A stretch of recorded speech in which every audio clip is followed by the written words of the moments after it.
Graça no Senhor Jesus.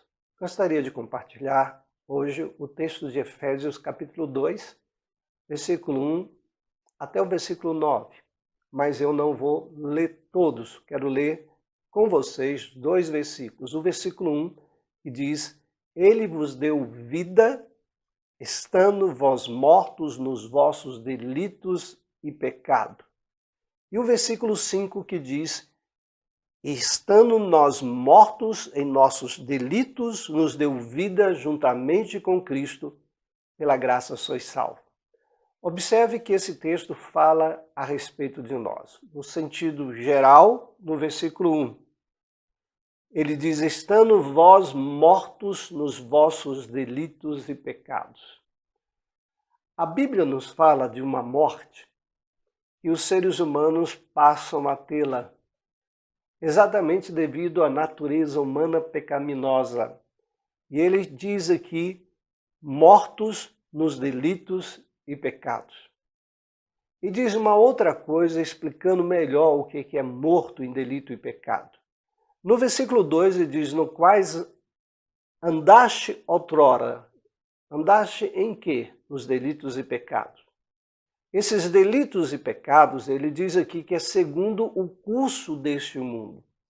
O curso desse mundo leva as pessoas a pecar e a errar.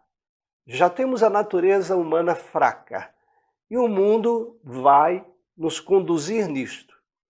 Mas ele diz uma outra coisa, que não é só segundo o curso desse mundo, mas segundo o príncipe da potestade do ar.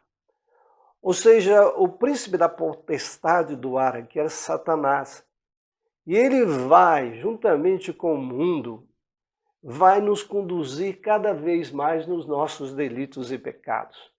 Ao ponto que a Bíblia diz que quem vive nos delitos e pecados, segundo o mundo, segundo o príncipe deste mundo, está morto.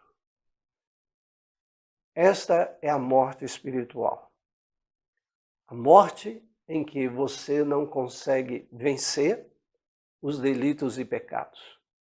Você simplesmente é conduzido. É como se fosse uma pessoa num barco sem os remos e a correnteza levasse aquele barco ao léu.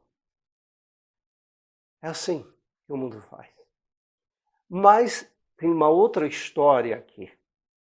Ele diz que Deus nos deu vida estando nós mortos. Lá no versículo 5, aqui, Paulo já fala assim, estando nós. Ali era um pouquinho mais assim, vós, mas parecendo distante. E aqui Paulo traz tudo isso para nós, ou seja, envolvendo ele também. E envolvendo a cada um de nós. Estando nós mortos em delitos e pecados, nos nossos delitos, acontece algo. Quando alguém está morto, nenhum outro ser humano consegue fazer alguma coisa por você. A partir do momento que o seu coração para, mesmo que você vá para o hospital, te coloque lá numa máquina, não vai trazer de volta a vida se você já está morto. Nem os melhores médicos, nem nada nessa terra é capaz de te reanimar para viver. A mesma coisa. Estando nós mortos nos delitos e pecados, ninguém nessa terra, nem mesmo nós, conseguimos sair da situação de mortos. É aí que entra uma outra pessoa sem ser nós, Deus.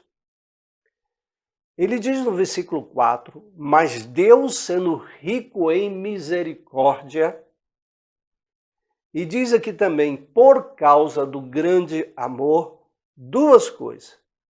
A riqueza de Deus em misericórdia. O que é misericórdia? Nós somos misericordiosos para com uma pessoa que não tem condições. Por isso envolve a palavra miserável. Quando a gente fala você é um miserável, a gente se refere ao estado que a pessoa está, no sentido de não conseguir fazer nada, de não ter dinheiro, não ter capacidade ou qualquer outra coisa.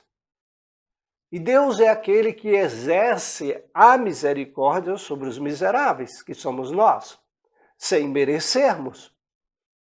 E por causa também, diz ele aqui, do grande amor com que nos amou, o grande amor de Deus é revelado principalmente quando Cristo veio a essa terra, quando Cristo mostrou o seu amor por nós, padecendo em nosso lugar por causa dos nossos delitos e pecados. Quando ele morre na cruz, ele morre por todos nós. Por isso que o texto nos diz, por causa desse grande amor de Deus e por causa dele ser rico em misericórdia, nos diz o texto aqui que ele nos deu vida juntamente com Cristo. É mais ou menos isso aqui. Cristo morreu por causa dos nossos pecados. Quando Cristo morre, nós morremos também com ele, vamos dizer, uma segunda vez. Já estávamos mortos, mas ele morre a nossa morte. E quando ele ressuscita, Deus também nos diz aqui que juntamente, junto com Cristo, ele nos deu a vida. Ou seja, ele nos ressuscita em Cristo para uma nova vida. De mortos espiritualmente, por causa dos delitos e pecados, agora passamos a ter a vida de Cristo em nós. Isto é graça de Deus. As pessoas não entendem isso facilmente, porque precisa de um toque de Deus para abrir os olhos dos nossos corações. E se os olhos do seu coração já foi aberto, você entende o que eu estou falando. Ele te deu uma nova vida, ele te deu uma nova oportunidade, ele te deu paz dentro do coração, ele te deu rios de vida dentro de você. Ele deu o Espírito Santo para você. E uma outra coisa interessante, não foi porque você mereceu, estava morto. O texto diz que pela graça sois salvos. Isto é a salvação. Pela graça de Deus. Nada mais do que isso. A graça. Única. A graça de Deus é que nos salvou. Como o próprio termo diz, de graça. Por isso o versículo 8 diz, porque pela graça sois salvos, mediante a fé, que é um dom de Deus, diz o texto, que ela não vem de nós, mas é um dom de Deus, é um presente de Deus. Deus dá um presente para os mortos, os seus delitos e pecados que seguiam o curso desse mundo e o curso de Satanás. Deus dá a fé. Deus faz com que na morte de Cristo o nosso pecado seja pago e nasça dentro do nosso coração a fé. E crendo na morte de Cristo, juntamente com Cristo, ressuscitamos para uma nova vida, a vida espiritual, a vida com Deus. Eu espero que você tenha entendido.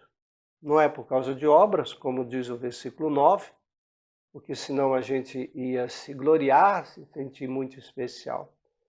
Não, foi graça. Foi um presente que nós não merecemos. E se você ainda não tem isto, abra o seu coração. Peça a Deus, dê-me esta graça, a graça de crer, a graça da ressurreição em Cristo Jesus para uma nova vida. Peça isso agora a Ele. E se você já tem, honre esse Deus maravilhoso que habita no seu coração e que te deu uma nova vida. Deus o abençoe. Um grande abraço.